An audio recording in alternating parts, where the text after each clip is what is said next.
We took the round train. 38 euros. There's like a protest going on. Charging us 34 euros. My computer monitor is not working.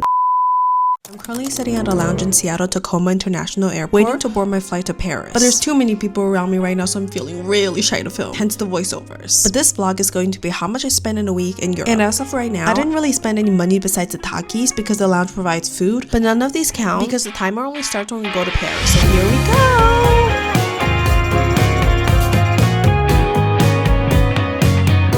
Already in Paris and we're on an Uber drive to our hotel right now. Right after I landed, I did spend 14 USD to activate my pocket Wi-Fi over here because I lost trust in AT&T, and if you've seen this video here, you would know why. So I spent $100 to buy this pocket Wi-Fi instead of trying to give my $12 a day to AT&T. Our boat from the airport was only $15, but then the Paris traffic made us really regret not taking the metro.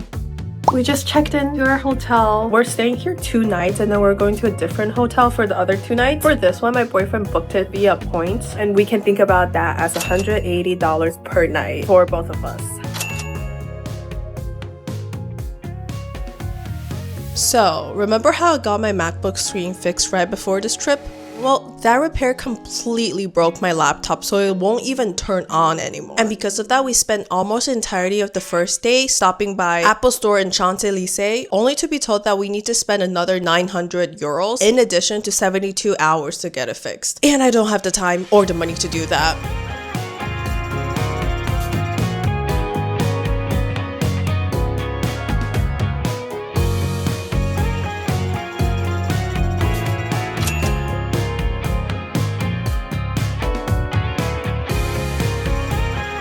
So instead of trying to get it fixed, I decided to work with what I already have. I spent $29 on an HDMI cable so that I can plug it into my hotel TV to use as a monitor. Not the most ideal solution, but I really don't want to miss my posting schedule.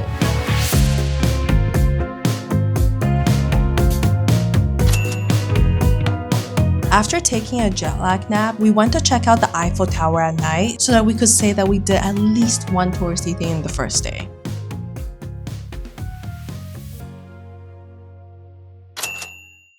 Hey guys, we're back at the hotel. This hotel apparently comes with a Chardonnay, so we're gonna try it out right now. Cheers. It's day 2 now. Kevin just went out for breakfast because I need to stay in for some emergency edits. This is my setup right now. My computer monitor is not working and I'm using the HDMI cable that I bought yesterday to connect to the TV. This system works, but I'm not super sure if all the hotels in the future have a computer screen. So I'm trying to get as much done as possible right now.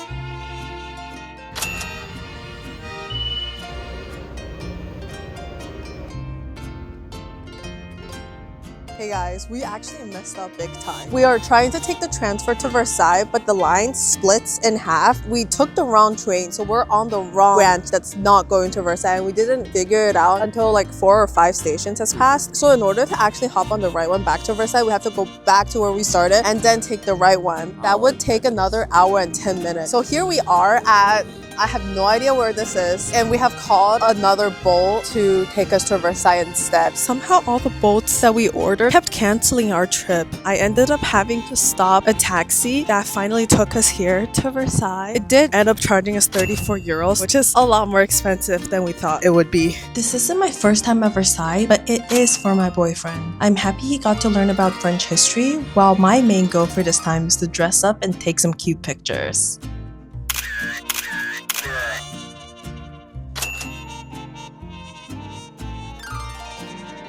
After a long day at Versailles, we went back to Champs-Élysées to shop around. Personally, I really enjoy seeing the nice Christmas decoration on the block. I don't really consider myself as a huge foodie, but Pedro Alta was one of the places that I was super excited about. It's a Portuguese seafood spot, and we ordered this massive platter. It turned out to be a little bit too much for the both of us, but I really enjoyed the food here, even though we paid a total of $125 US and brought home a lot of mussels as leftover.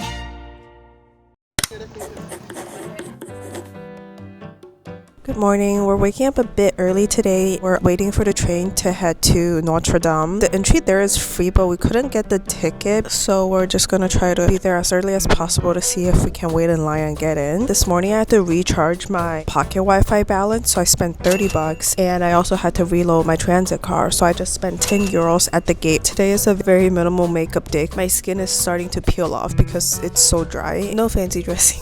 Notre Dame opens at about 8 a.m. every day, so we got there at around 8:40 a.m. with hardly anyone waiting in line, probably because it's also one of the coldest days in Paris. We sat through their mass, admired the building, and I spent $6 on some mementos, but by the time we headed out, the line was already getting super long. After the morning adventure, it was time to transfer our hotel. Our second hotel is at Hyatt Paris Madeleine, and Kevin got it for us for $520 total for 2 nights. It's already 4:40 p.m. We checked in. The hotel gave us a bottle of sparkling wine, and I got so tipsy, so tired, and so sleepy that I had to fall back asleep, and I forgot to set an alarm. And now I'm running late for my lash appointment. 2 hours later. Finally got my lashes done. It's been a while since I've done lashes because they're a little bit expensive, but the price here in Paris is actually very affordable, surprisingly. When I do it in Seattle, I spent somewhere between $80 to $110, but this lashes over here only cost me 38 euros. Very affordable. I've never been to the 13th Arrondissement. Sorry if I butchered the pronunciation. Earlier in the trip, I've always been wondering where did all the people in Paris go? Like anywhere downtown, there's no tall buildings. But then over here, it actually reminds me of Flushing in New York. There's like a lot of tall buildings around this area, and I think a lot of people live here and commute to downtown Paris. Today is probably the coldest day of this entire trip, but what's more annoying is that Metro 7 that I was about to take is not coming because of some roadwork issues. I waited there for a pretty long time. I saw the 5 minutes turn into 8 minutes. That kind of just forced me to take a different train route, even though I forfeited all of my waiting time at the other place. The train is finally here.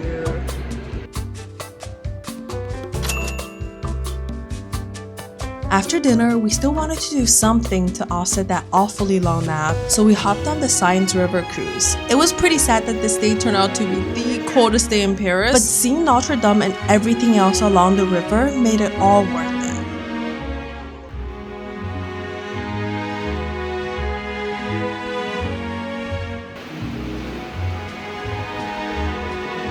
It is so cold right now. My teeth are like clattering.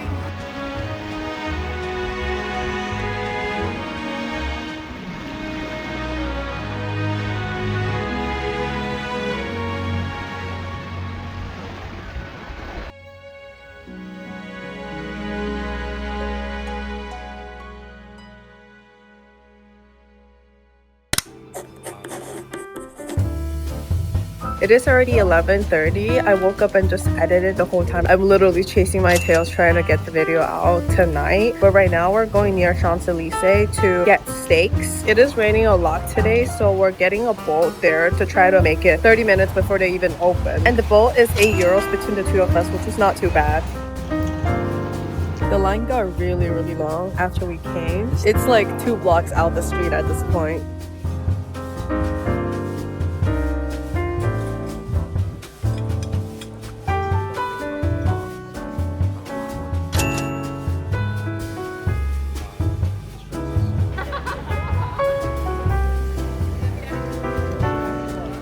I've been to the Louvre before, so Kevin was super nice that he paid for my ticket, but including the tickets and the audio guide, we spent about 60 euros total at the Louvre.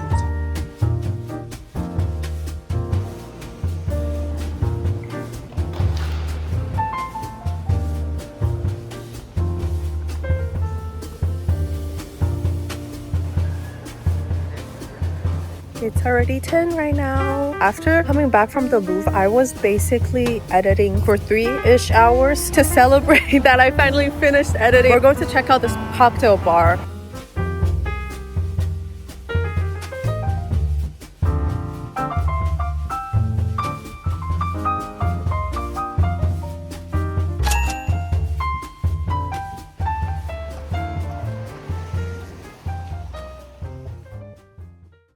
Why hello y'all. I am checking out of the hotel right now. In fact, I have 15 minutes to pack, so I better start packing right now. This video is formatted a little bit weirdly because for our itinerary, we're first stopping by France, and then we're flying to Morocco, and then we're going to Barcelona for our last stop in Europe. For this video, I'm gonna skip the Morocco portion. That video should have come out before this one, but we're gonna go to the airport right now. I'll see you when I land at Barcelona 6 days later. Bye.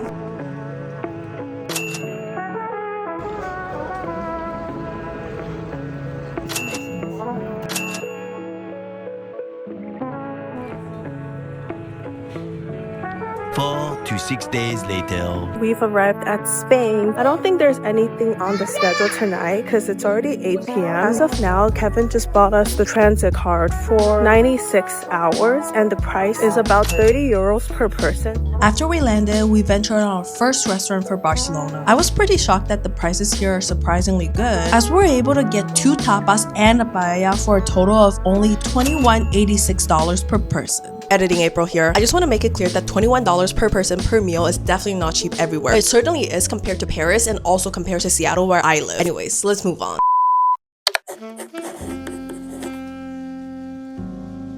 Let's start this day with a hotel tour since we didn't get a chance to do that last night. We're staying at this hotel called Royal Ramblas because it's very conveniently located on La Rambla, the most vibrant pedestrian boulevard. We paid $275 per person for 4 nights here and got charged another $58 for local taxes and fees, which brought our total to about $300 per person for 4 nights. I really like this hotel. It's a pretty nice place to just people watch. Right now, there's like a protest going on in the street in front of us so we can see everything. It's already 12 p.m. My throat is not feeling the best because I got a little bit under the weather. When I was in Morocco, I took my sweet time to rest and recover last night. Luckily for today, the only thing that we really have going on is to go to the Picasso museum. So it is a pretty chill day. For lunch, we checked out a seafood restaurant on Kevin's list. It's a market-like setting and you get to pick your own seafood to send to the kitchen.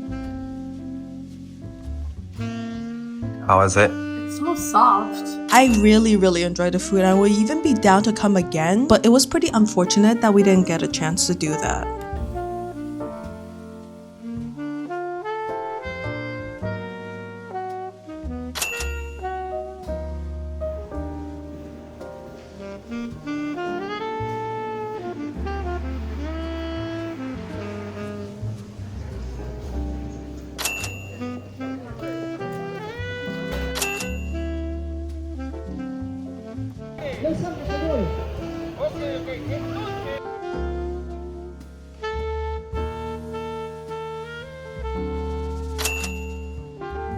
I'm back at the hotel, so we're gonna do this Labubu unboxing. Here we go.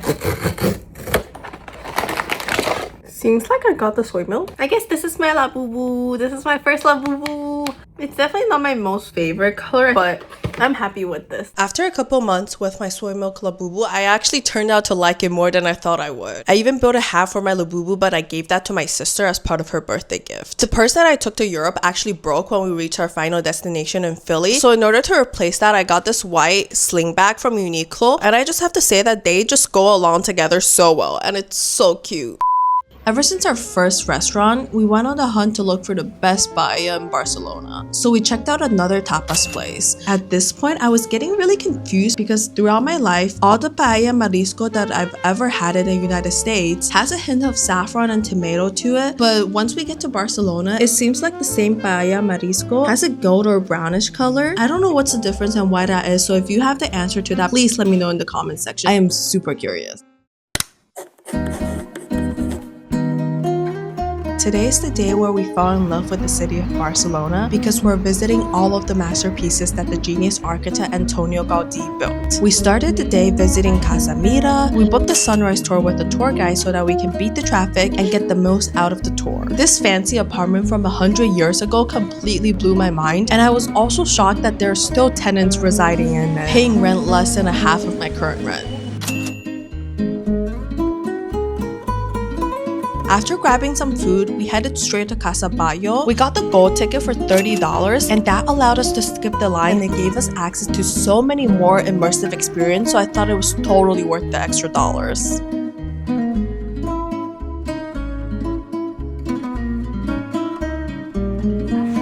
This is what we got. This cost us €6 at the market. Guess where I am? Hi!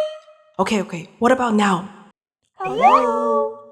Okay, we're now at Park Güell, our last spot of the day. Since this park, also built by Gaudi, is situated on a hilltop, I thought that would be a great spot for sunset. For dinner, we're trying out this restaurant called Kalom that Kevin found on TikTok. The line was super long, so I went to grab a couple of hot wings while he waited in the line. The bill ended up being $63, but it's not that bad because we got 3 tapas, 1 paella, and a jug of sangria. I would say it's one of my favorite restaurants in Spain because the servers are all super nice, and the taste is also really good. I especially love their gambas al ajillo, and I also enjoyed that the sangria got me tipsy again. Welcome to our last day of this vlog. You're seeing the 8th day of this vlog, but it was already my 15th consecutive day traveling at this point. In addition to that, I've been vlogging for 3 weeks straight. I started filming less and less, which is also why you're starting to hear more and more voiceovers like this. After spending the whole day yesterday touring 3 different masterpieces from Gaudi, we finally came to the culmination of his life's work, the Sagrada Familia. Honestly, seeing the building was super fascinating for me, but I didn't quite like the guided tour as the audio was pretty bad and felt more like a sermon. We also chose not to climb the tower because I saw a lot of mixed feelings online about the experience.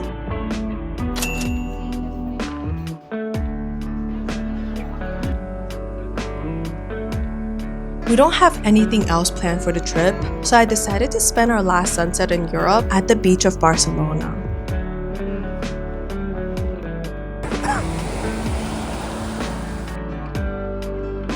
Got KFC! Oh, there it is.